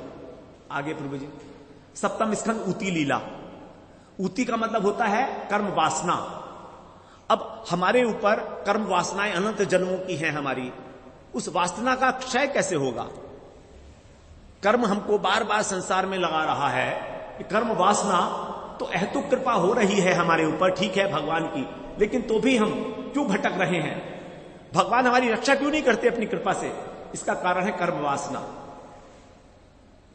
भगवान की कृपा होते हुए भी हम उसको ग्रहण नहीं करते, अपने कर्म के अंदर आसक्त होने के कारण, फल में आसक्त होने के कारण। तो कर्म बंधन के में पड़कर हम जो है भगवान को भूल जाते हैं और संकल्प विकल्प करते हैं अनेक प्रकार से कि ये काम करूंगा तो सुखी हो जाऊंगा, ये करूंगा तो सुखी होऊंगा। भगवान की कृपा से वंचित हो गया, अपने को कर्ता और भोक्ता मानने लगता है, जबकि वास्तविक कर्ता कहते हैं मैं हूं भगवान। तू अपने को व्यर्थ अभिमान कर रहा है कि तू करता है, अरे वास्तव में तो मैं ही हूं सब कुछ करने वाला, तू कौन है? लेकिन तो भी नहीं, ये मैंने किया है, मैंने किया है, मैंने किया। तो कृपा के स्वरूप को जानना ही नहीं चाहता कि क्या है। व्यक्ति जानना ही नहीं चाहता कि कैसे भगवान कृपा कर रहे हैं और उसको हम कैसे ग्रहण करें। कर्म वासनाओं के कारण हम अत्यंत दुखी रहते हैं। अगला प्रभु जी, बहुत सारी स्लाइड है इसलिए जल्दी चलेंगे हम। तो ऊती लीला के अंदर जो है वासनाओं का वर्णन इसलिए किया कि हम लोग उसकी दुख रूपता को जान लें, संसार के यथार्थों को जान लें। कर्म वासना 3 प्रकार की, शुभ, अशुभ और मिश्रित। शुभ वासना, अशुभ वासना और मिश्रित। असुर वासना, मिश्रित वासना। यहां पर हिरण्यकशिपु का चरित्र है, प्रहलाद जी के पिताजी, कैसे उन्होंने सबको कष्ट दे रखा था। उसके बाद देव वासना, प्रहलाद जी कैसे भगवान नरसिंह अवतरित हुए उनको रक्षा करने के लिए। और मानव वासना, युधिष्ठिर, नारद संवाद। यही है कर्म पंचाध्यायी। वर्णाश्रम धर्म, वर्ण और आश्रम, 4 प्रकार के वर्ण, 4 प्रकार के आश्रम, उनका क्या कर्तव्य है वो सब यहां पर बताया गया है कर्म पंचाध्यायी में। उसके बाद मनुष्यों की जो होती है मिश्रित वासना है, इसलिए युधिष्ठिर महाराज ने नारद जी से प्रश्न पूछा था। अब कैसे होगा? भगवान नाम कीर्तन के द्वारा ही हम भगवान की कृपा का अनुभव कर सकते हैं। अगला प्रभु जी, अगला आता है 8वां स्कंध, मनवंतर कथा। मनवंतर क्या होता है आगे पढ़ेंगे हम। तो मनवंतराणी सद्धर्म, ये समय को अलग अलग प्रकार से उनको एक नाम दिया गया है, जैसे 1 घंटा, 1 मिनट, 1 सेकंड, 1 दिन, इसी तरह से एक मनवंतर। तो प्रत्येक मनवंतर में भगवान का एक अवतार होता है, उसको बोलते हैं मनवंतरावतार, मनु। तो वो सद्धर्म की स्थापना करते हैं इस जगत में कि धर्म कैसे करें, तभी हमारी जो धीरे धीरे वासनाएं क्षीण होती हैं। तो यहां पर सद्धर्म का प्रतिपादन करने के लिए, भगवत भक्ति का प्रतिपादन करने के लिए उसको कहा गया मनवंतराणी। तो यदि महापुरुष की कृपा का हमने अनुभव नहीं किया तो हम 1 मनवंतर, 2 मनवंतर नहीं, अनंत अनंत मनवंतरों तक इसी संसार चक्र में भ्रमण करते रहेंगे। इसलिए यहां पर मनवंतर लीला का वर्णन है। आगे प्रभु जी, मनवंतर क्या है वो बता देते हैं। ये प्रभु जी समझ लीजिए, 1 मनवंतर में होते 71 चतुर्युग और 14 मनवंतर का होता है ब्रह्मा जी का 1 दिन, उसको बोलते हैं हम 1 कल्प, और इतनी बड़ी होती है उनकी रात। तो 1 मनवंतर का मतलब इतने वर्ष, 1 मनवंतर का मतलब, और इसको 14 से गुणा करेंगे तो 1 कल्प, अर्थात ये 22, गलत हो गया, 12 घंटे है ये 12 घंटे हैं ब्रह्मा जी के। तो यहां पर 429 करोड़ वर्ष, ये हो गया ब्रह्मा जी का 1 दिन। 430 समझ लीजिए, तो 430 करोड़ वर्ष का ब्रह्मा जी का 1 दिन और इतनी बड़ी रात, तो 860 करोड़ वर्ष, यानी कृष्ण 1 कल्प में 1 बार आते हैं। तो प्रत्येक बार जब कृष्ण आएंगे तो 800 करोड़ वर्ष के बाद आएंगे। हम तो बड़े भाग्यशाली, अभी 5000 वर्ष पहले आए थे। हम तो बड़े भाग्यशाली, अभी 500 वर्ष पहले महाप्रभु आ गए, अब वो भी आएंगे 860 करोड़ वर्ष। Are we ready for waiting? कोई नहीं बताएगा महाप्रभु की कथा, धीरे धीरे सब नष्ट हो जाएगी, सब लुप्त हो जाएंगी ये कथाएं, कुछ नहीं रहेगा। जबकि नित्य है तो भी, भागवत नित्य है तो भी काल का प्रभाव, कलयुग में आगे कौन पढ़ने वाला है? सोचिए आप, सतयुग के लोग, द्वापर के लोग आज कलयुग में, इस कलयुग में जो धन्य कलयुग है हमारा, इसमें जन्म लेना चाहते हैं, क्योंकि अब राम आए, यहां पर कृष्ण आए हैं और भगवान वो आए हैं, महाप्रभु आए हैं। राम जो आए थे वो आए थे 24वें मनवंत, 24वें चतुर्युग में। अभी चल रहा है हमारा 77वां चतुर्युग। ये देखिए ना, यहां पर ये पढ़ रहे हैं हम, लिखा है नहीं लिखा। अभी 71 चतुर्युग में हमारे 27 चतुर्युग चल रहा है, 27वां, और मनवंतर 14 में चल रहा है 7वां। इसका नाम है वैवस्वत मनवंतर। मिड में है हम अभी, और इसके अंदर 27वां चतुर्युग चल रहा है। अब 27वां चतुर्युग में 24वें चतुर्युग में तो आए थे भगवान राम, और 27 में आएंगे कृष्ण, और 27 में आए महाप्रभु। अब आगे कोई नहीं आएगा, स्टॉप। अब दोनों 860 करोड़ वर्ष बाद आएंगे, तीनों। यह है हमारी स्थिति। हम बड़े भाग्यवान हैं, हमारा उद्धार का समय आ चुका है, ये मान लीजिएगा। अनंत काल से भटक रहे हैं प्रभु जी इस है।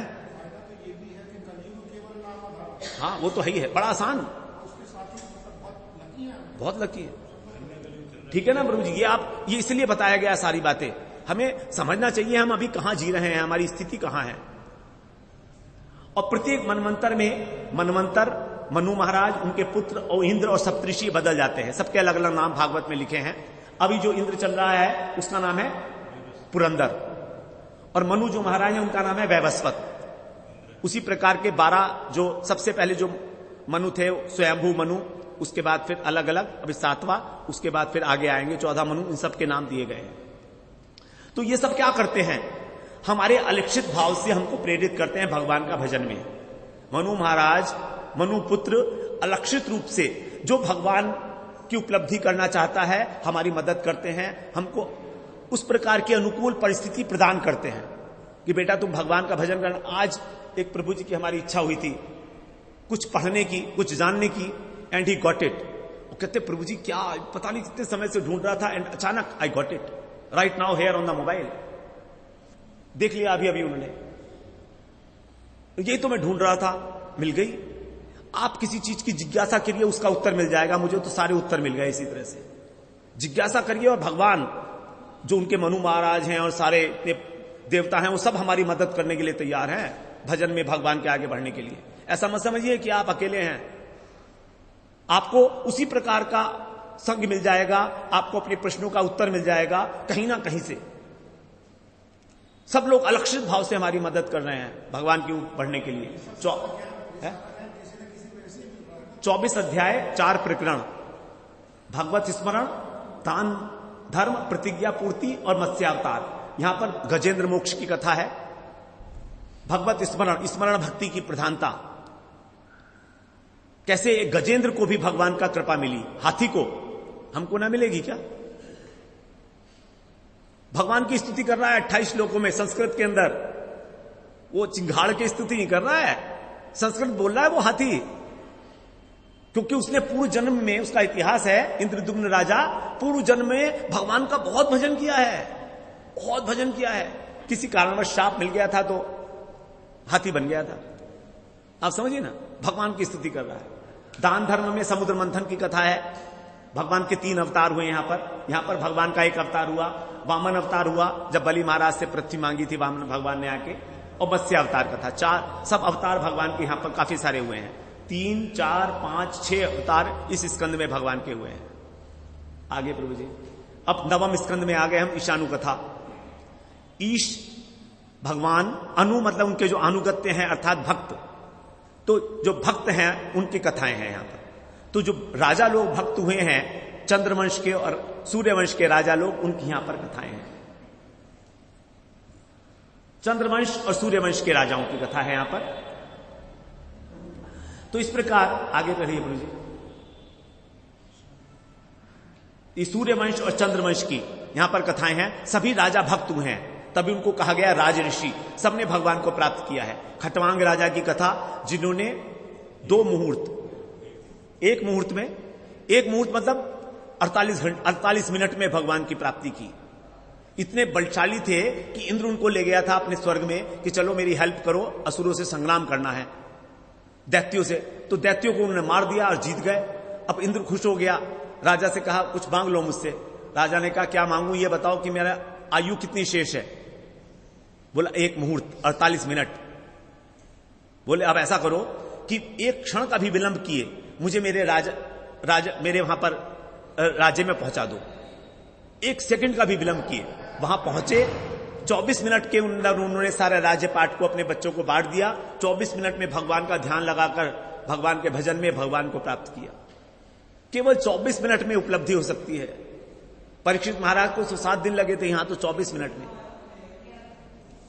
तो भगवान की उपलब्धि के लिए हम सोचें कि बहुत कुछ करना है, नहीं। एटीट्यूड, इच्छा, केवल इच्छा ही बलवती होनी चाहिए। माम इच्छा तुम धनंजय। हमारी इच्छा जिस दिन हो जाएगी भगवत प्राप्ति हो जाएगी। यहां यही बात बताई गई है, सिया राम मैं सब जग जानी, करऊ प्रणाम जोरी जुगवानी। सब कुछ तो भगवान है, उससे अलग है क्या वस्तु। हरि व्यापक सर्वत्र समाना, प्रकट प्रेम से प्रकट हो ही मैं जाना। भगवान सर्वत्र हैं लेकिन दिखते नहीं। जैसे अग्नि तो सब जगह है, अग्नि सब जगह है, काष्ठ में भी अग्नि है, लेकिन जब जलाते हैं तब उसमें प्रकट होती है। वरना तो अग्नि तत्व तो सब जगह विराजमान है। पंच महाभूत में से एक अग्नि तत्व है। आगे प्रभु जी नेक्स्ट। अब यहां पर 10वें स्कंद में थोड़ा सा कंफ्यूजन, इसको निरोध लीला कहें या आश्रय लीला कहें, बहुत ज्यादा इसमें हम लोग तर्क वितर्क में नहीं जाएंगे। कुछ जो टीकाकार हैं उन्होंने कहा निरोध लीला है, कुछ ने कहा आश्रय लीला है। हमारे लिए दोनों एक ही है, चाहे निरोध समझ लो चाहे आश्रय समझ लो। निरोध का मतलब है अपनी चित्तवृत्ति को निरोध करना। जब भगवान कृष्ण का हम लोग पाठ करते हैं, उनका लीलाएं देखते हैं, तो हमारी चित्तवृत्ति कृष्ण के ऊपर केंद्रित हो जाती है। उसको बोल दिया निरोध लीला, निरोध लीला हो गई। अगर हम कहें कि भगवान ही एकमात्र मेरे आश्रय हैं, तो ये आश्रय लीला हो गई। तो जहां पर मेरी चित्तवृत्तियों का निरोध हो गया वो भी, और जहां वो आश्रय हैं वो भी, दोनों प्रकार से इसे समझ सकते हैं। हम किसी प्रकार का कोई इसमें नहीं कर रहे हैं। वल्लभाचार्य ने अलग प्रकार कहा है, हमारे जो गौड़ीय आचार्य हैं श्रीधर स्वामी पाद, उन्होंने अलग किया है, अलग अलग अर्थ दिया है। तो बहुत ज्यादा इसमें टेक्निकल में नहीं जाएंगे हम लोग, लिख दिया है मैंने, इसको समझने का प्रयास करिए, कभी समझ में आए। गुरुजी ने हमें समझाया तो हम समझा रहे हैं। यहाँ वही चीज जो गुरुजी ने बताया वो बोल रहे हैं आपके सामने। हमें कुछ नहीं आता जाता, हमारे लिए सब स्वीकार है, ठीक है ना। जब कृष्ण में हम निरोध करते हैं अपनी चित्तवृत्ति का, तो सारी इंद्रियां जो है स्तब्ध हो जाती हैं, केवल कृष्ण के ऊपर केंद्रित हो गई, अनन्य भाव को धारण कर लिए। चित्तवृत्ति का निरोध ही निरोध है, अपने को संसार से उपराम कर लेना ही निरोध है, और वही हमारे आश्रय वस्तु हैं। तो 10वां और 12वां स्कंध, इनमें कंफ्यूजन है। निरोध लीला इसे कहें तो वो आश्रय लीला हो गई, और इससे आश्रय लीला कहें तो वो निरोध लीला हो गई। दोनों प्रकार से ही ठीक है, ऐसा समझना चाहिए। आगे नहीं जाएंगे, इसमें बहुत डिटेल में पढ़ने की आवश्यकता नहीं। अब इसमें हमारे 90 अध्याय भगवान क्या है, हम लिखा है भगवान के मुख में आनंद अभिव्यक्त होने से जो मुस्कान है और रस बरसाती है वो भक्तों का प्राण, और जिसके हृदय में ये आनंद बरसता है उससे बढ़कर और क्या होगा। इसलिए वो अपने सौंदर्य और माधुर्य के द्वारा भक्तों के मन को आकृष्ट करके अवरोध कर लेते हैं, इसलिए वही आश्रय है। ये उनका लॉजिक है। और हमारी सारी इंद्रियों की वृत्तियां वहां हो गई तो निरोध हो गया। दोनों बातें ठीक है। 5 प्रकरण हम लोगों ने काट दिए, वल्लभाचार्य के अनुसार नहीं है, प्रभु जी है, वो बहुत टेक्निकल था, समझ में नहीं आया। कृष्ण जन्म लीला प्रकरण, ब्रज लीला प्रकरण, भगवान की जो ब्रज लीला है, फिर अक्रूर स्तुति, जब भगवान यहां पर 11 वर्ष तक रहे, उसके बाद चले गए ब्रज से। अक्रूर जी उनको लेने आए तो मथुरा चले गए, वहां पर जाके उन्होंने कंस का वध किया। अक्रूर जी स्तुति एक ही प्रकरण में है केवल। फिर मथुरा लीला, मथुरा में भगवान की क्या क्या लीलाएं हैं, और द्वारका लीला, ये भगवान की लीलाएं हैं। हमने ब्रज लीला को फिर 3 प्रकार से डिवाइड किया। भगवान की बाल्यावस्था की लीलाएं, पौगंड और किशोरावस्था, 3 अवस्थाओं में भगवान ने क्या क्या लीलाएं की हैं, उसका हम लोगों ने सब प्रकरण उप प्रकरण बनाए।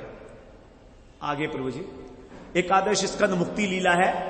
यहां पर मुक्ति क्या है हम लोग पहले श्रवण कराएंगे, ये वाला श्लोक। मुक्ति हित्वा अन्यथा रूपम स्वरूपेण व्यवस्थिति, अन्य रूप को छोड़कर कि मैं संसारी हूं, मैं ये हूं, मैं वो हूं, गृहस्थ हूं, मैं ब्राह्मण हूं, पुरुष हूं, मैं स्त्री हूं, इसको छोड़कर जो मेरा स्वरूप है आत्मा का, उसमें स्थिति हो जाना ही मुक्ति है। तो यहां पर अज्ञान से उत्पन्न कर्तापन और भोक्तापन का त्याग करके जो अपने स्वरूप में स्थित हो गया आत्मधर्म में, वही मुक्ति है। स्कंद में बता रहे हैं किस प्रकार हमारे को तत्व ज्ञान अर्चित करके और अविद्या को नष्ट करना चाहिए। तो 31 अध्याय और 3 प्रकरण, विद्या पर्व प्रकरण, राजा निमि नवयोगेंद्र संवाद बड़ा महत्वपूर्ण है, इसको श्रवण करना चाहिए। बहुत सारे हम लोगों ने यहां से जो हैं लिए हैं श्लोक समझने के लिए, माया क्या है, भगवान क्या है, भागवत धर्म क्या है, अज्ञान कैसे उत्पन्न होता है। राजा निमि ने बड़े सुंदर प्रश्न पूछे हैं नवयोगेंद्र से, तो सबने उनके उत्तर दिए हैं। ये सब ऋषभ देव के पुत्र हैं नवयोगेंद्र, जो भरत महाराज हैं उनके भाई हैं। सब 100 पुत्र थे ऋषभ देव के। एक तो हो गए राजा जड़ भरत तो बाद में हुए, तो राजा भरत थे पहले। उसके बाद फिर उनके 9 भाई थे जो योगेंद्र हो गए। उसके बाद 81 जो है वो कर्मकांडी ब्राह्मण हो गए, और 9 बचे, उनको राज्य दे दिया उन्होंने, 9 द्वीप का राजा बना दिया। ऐसे उस 100 पुत्रों का विभाजन है। उसके बाद यहां कृष्ण उद्धव संवाद अलग अलग टाइप हो गया, ये एक ही है कृष्ण उद्धव संवाद। इसको हम उद्धव गीता बोलते हैं। एक तो हमारी भगवत गीता अर्जुन और कृष्ण संवाद, एक यहां पर ये उद्धव गीता है। इसमें 24 अध्याय है, वहां पर 18, इसमें 24। जो बात वहां कृष्ण नहीं कह पाए अर्जुन से, वो बात यहां कह दी। वहां पर भगवान ने निर्गुणी श्रद्धा का वर्णन नहीं किया, भक्ति का वर्णन नहीं किया, बहुत विशद रूप में, लेकिन यहां पर सारा वर्णन किया उद्धव गीता के अंदर। ये बड़ा महत्वपूर्ण है उद्धव गीता। उसके बाद ब्रह्म मुक्ति प्रकरण लास्ट का है ये, कि किस प्रकार से भगवान ने अपनी लीला को संवरण किया इस जगत से। आगे हमारा जो लास्ट है स्कंद आश्रय और निरोध लीला। वल्लभाचार्य ने इसको आश्रय तत्व कहा, विश्वनाथ चक्रवर्ती और श्रीधर स्वामी पाद ने निरोध लीला कहा। वही जो हम चर्चा कर रहे हैं। तो इस चराचर जगत में उत्पत्ति प्रलय जिस तत्व से प्रकाशित होते हैं वही आश्रय है। शास्त्रों में उसे परमात्मा कहा गया है। आगे प्रभु जी, अब यहां पर 4 प्रकार की प्रलय होती है। एक होती है नित्य प्रलय, प्रति क्षण हम लोग बदल रहे हैं, प्रत्येक वस्तु परिवर्तनशील है। प्रत्येक क्षण हमारा ब्लड जो है अभी जो था वो नहीं रहा। गंगा जी में जो जल था जिसमें हमने प्रवेश किया वो नहीं रहा। जब हमने सोचा कि हम प्रवेश करें, उसी क्षण बदल गया, वो तो आगे चला गया। तो प्रति क्षण वियोग हो रहा है संसार का। संसार क्या? संसरती इति संसार, जो सरक रहा है धीरे धीरे क्षय की ओर, विनाश की ओर। ये वस्तु आज है, कल नष्ट हो जाएगी। ये मेज आज है, धीरे धीरे खत्म हो रहा है। हमारा शरीर आज है, धीरे धीरे नष्ट हो रहा है, पता नहीं लग रहा। यह है नित्य प्रलय। उसके बाद नैमित्तिक प्रलय। ब्रह्मा जी का जब एक कल्प पूरा हो जाता है तो उनको नींद आने लगती है, और उस समय 14 भुवन में 3 भुवन, पृथ्वी, भूलोक और स्वर्गलोक, ये तीनों जलमग्न हो जाते हैं। उसको बोलते हैं हम नैमित्तिक प्रलय। केवल 3 लोक जलमग्न हो गए, इसको बोलते हैं हम नैमित्तिक प्रलय। निमित्त है, कोई कारण है। क्या कारण है? कि ब्रह्मा जी को नींद आ गई, 12 घंटे हो गए उनके। अभी ब्रह्मा जी के 11:27 हुए हैं। मैंने वर्कआउट किया था कैलकुलेशन। अभी लंच का टाइम भी नहीं हुआ उनका।